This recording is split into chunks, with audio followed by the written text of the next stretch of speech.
All right, this week's story is called When the Giant Stirred. It is a legend, and legends are stories from the past that are believed by many people but cannot be proven to be true. Authors of legends tell the story through the plot. The events of a legend are thought to be based on real events.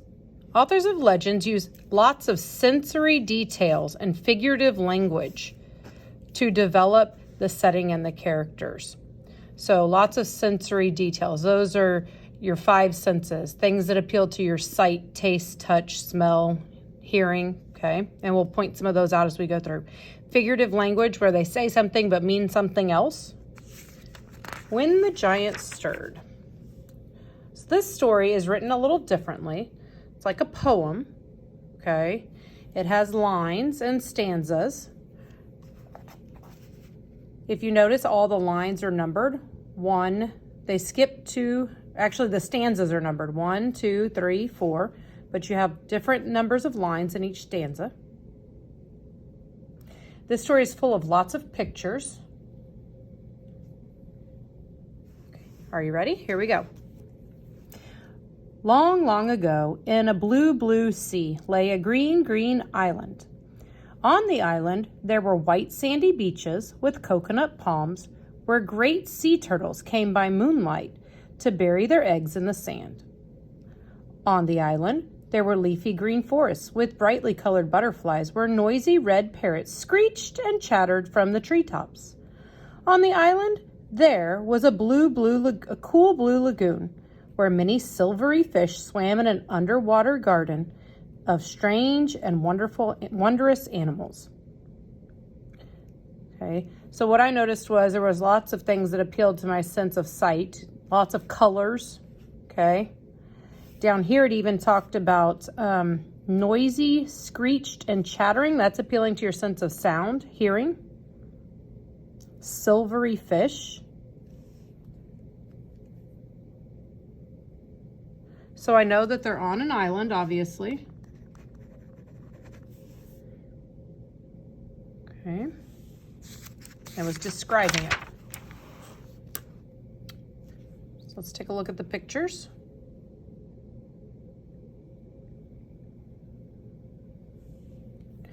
On the island, there was a sleepy village of grass-thatched houses where gentle, smiling people went about their daily lives. They collected coconuts from the beaches, fruit from the forest, and fish from the lagoon. Okay, so far we know that the people that live there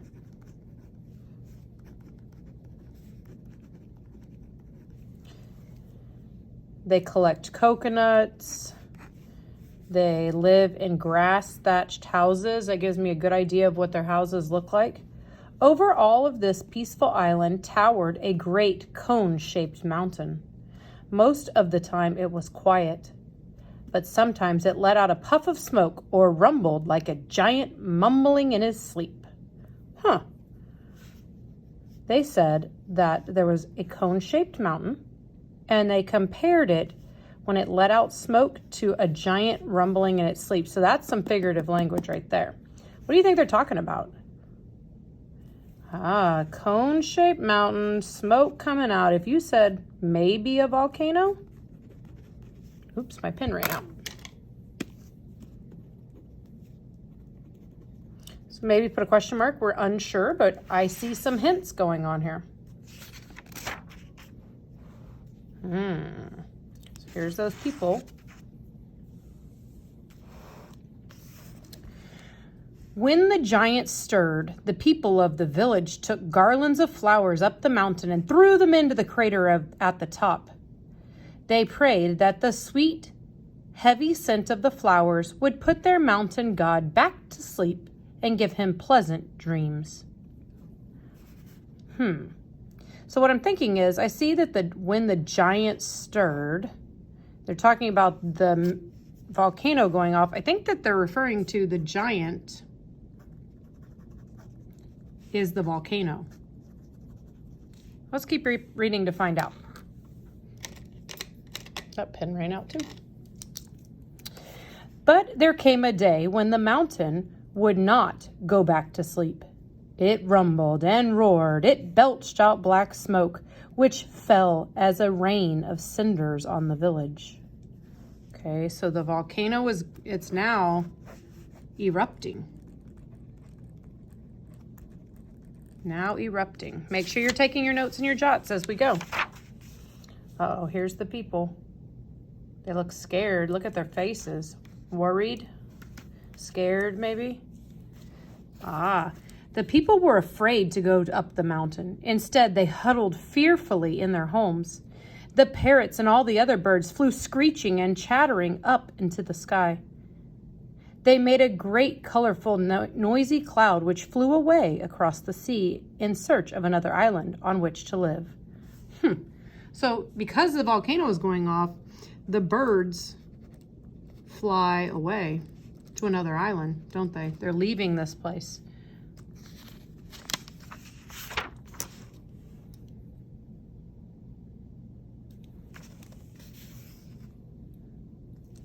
The chief of the village gathered his people around him. He told them that the birds were the messengers of the gods. He said that when the birds left, the mountain would awake in anger, and no amount of flowers would appease their mountain god now. The chief told his people it was time to leave their beautiful island home. The people did as they were told. They gathered their belongings and hurried with them to the beach. They loaded the boats and paddled away across the sea, looking for another island on which to live. So they left the island looking for another island to live on.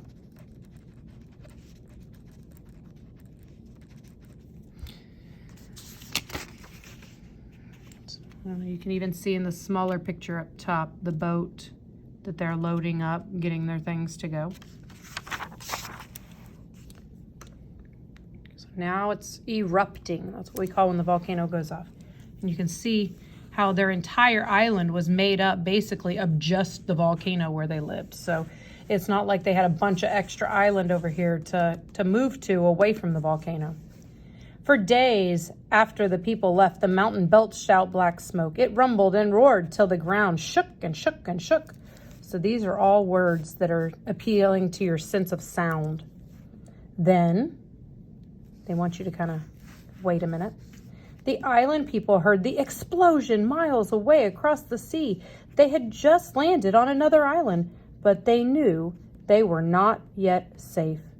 Their legends told them the anger of the gods stretched across oceans.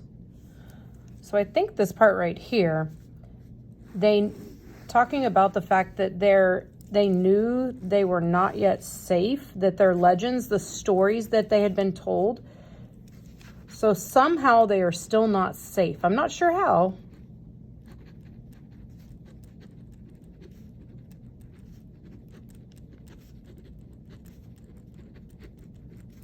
Okay, so let's keep reading to find out. So they scrambled up the mountainside of their new island as fast as they could. When they were safely out of reach, they stopped and looked back as a great tidal wave swept towards them. Whoa, okay, a tidal wave is a big wave, like a tsunami type wave, okay? For days afterwards, huge waves crashed against the shore. For weeks afterwards, the sky was black with smoke and cinders rained down from above, but the people were safe in their new island home, and they began to build a village. But what of the old island? So back here, when we said they were somehow not safe, a tidal wave was the danger.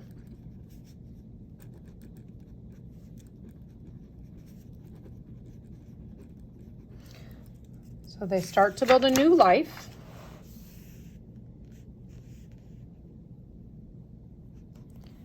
So this is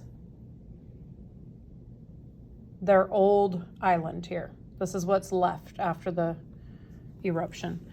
It was just a smoking ruin. The mountain, in its fury, had split apart. Not a single living creature had survived. So I'm thinking thank goodness they left, or they wouldn't have survived. For many months, the island was just a barren black rock in a blue, blue sea. Remember, barren means there's nothing there. Nothing can grow there.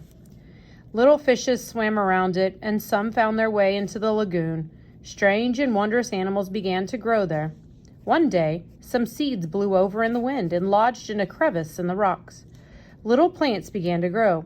Later, bigger plants began to grow. So slowly, life is coming back.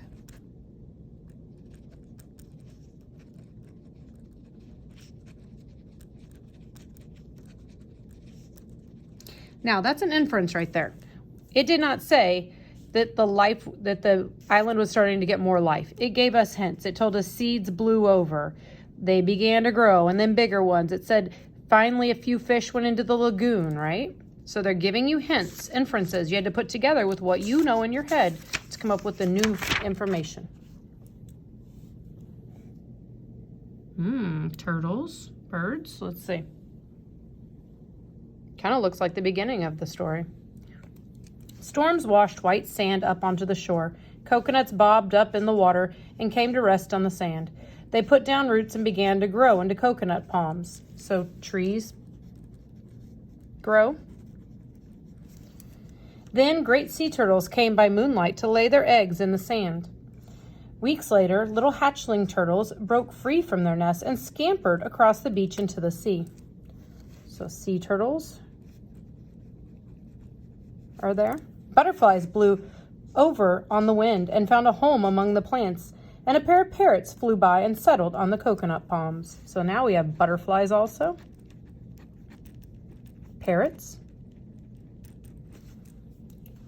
Island's starting to come alive again.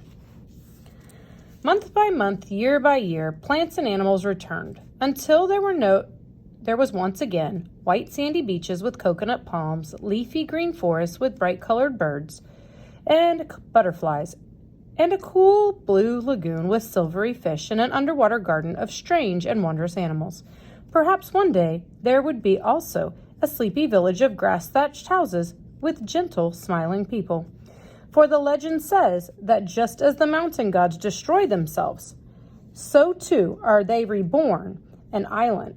So too are they reborn as islands, which raise out of the sea in an endless cycle of destruction and renewal.